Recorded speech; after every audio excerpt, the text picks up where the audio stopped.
Hello, long time no see. I believe everyone has at least completed the BG3 once by now. Feeling a bit unsatisfied, aren't we? I presume most of you wouldn't choose the beautiful protagonist you created with your heart. What becomes a Mind Flayer? To achieve this, throughout the adventure, you must choose to resist the monarch and the temptations brought by his power. The choices you make will completely change your appearance.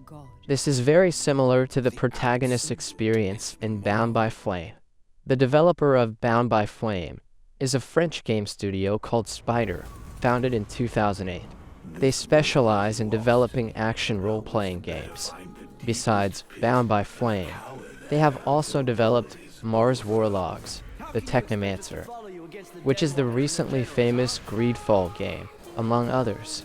Although Bound by Flame may not be as famous as others' games, it is one of my favorite games that I have replayed several times.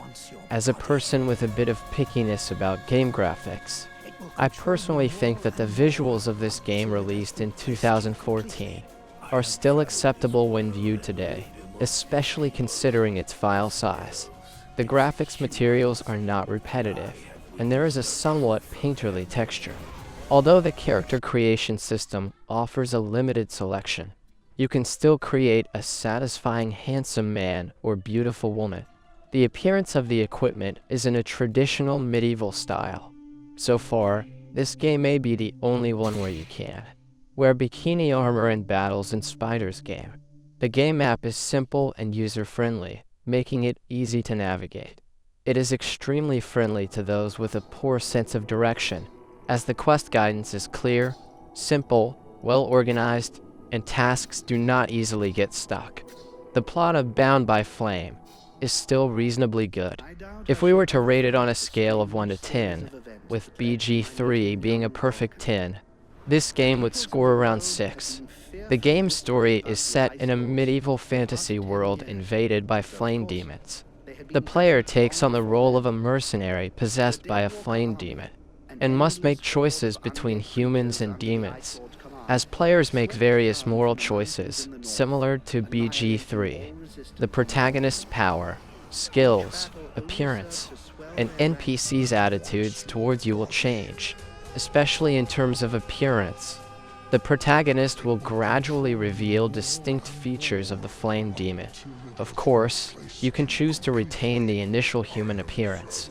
Each NPC has a vivid personality, including a gentle and pleasant storyteller healer, a charming and alluring yet ambiguous witch, an elf gentleman skilled in breaking through enemy defenses, and even a quirky and talkative skeleton, among others.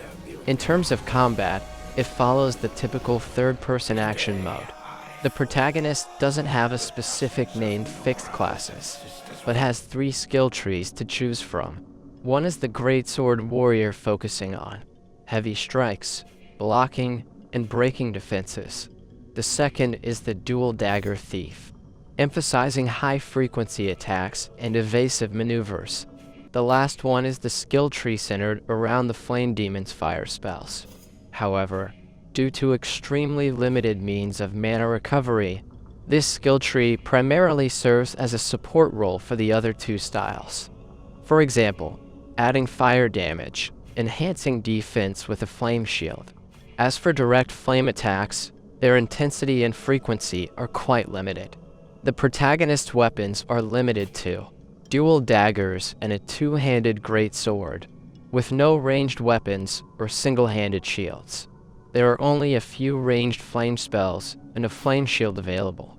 The 2-handed greatsword has slow but powerful attacks with high damage, effectively breaking through enemy defenses. The dual daggers allow for smooth and agile evasion of enemy attacks. The protagonist has limited health or HP, and means of healing are also quite scarce. Although the storyteller companion can heal after battles, combat requires skillful dodging or defense, somewhat resembling games in the Soul-like series, but with a more balanced difficulty. The variety of enemies is not repetitive, and both regular enemies and boss battles are quite challenging. Due to rich moral choices, different playstyles, skills, and different companions working together, at least 3 different endings can be derived, adding replayability.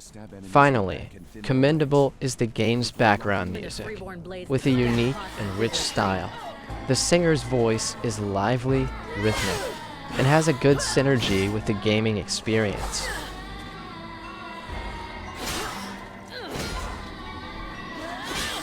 But he knows that. He knows his men. And he knows his powder master just hates hanging around. Setting up camp. Now that's what I call being useful.